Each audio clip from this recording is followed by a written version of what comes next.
So yan mga master, andito nga tayo sa Matagbongkay, no? At may nadaanan tayo kanina ditong mukhang paliguan. So silipin natin, baka sakaling pwede tayong sumaglit ng ligo. Total narito na rin lang tayo sa tabing dagat, ay lubos-lubosin na natin kung malulubos-lubos na.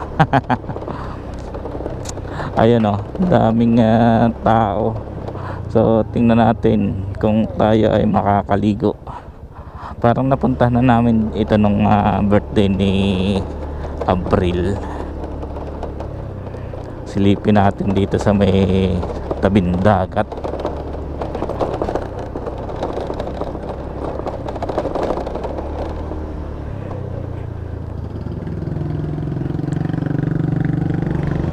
Tabi-tabi ang mga resort.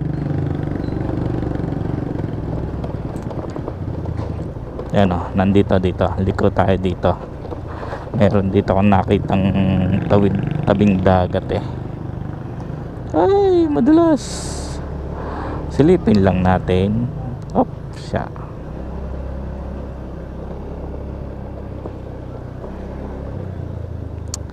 Boss, silip lang. Ito. Ayan o, tabing dagat. Wow, sarap maligo. Ito nga yata pinuntahan namin noon na Abril. Nakakamiss maligo sa dagat. So meron naman tayong dalang kaso wala tayong pampalit. Sarap sana maligo.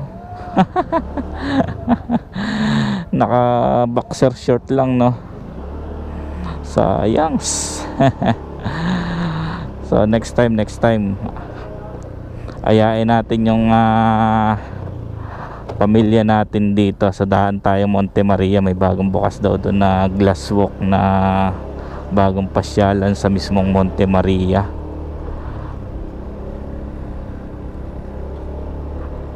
Let's go.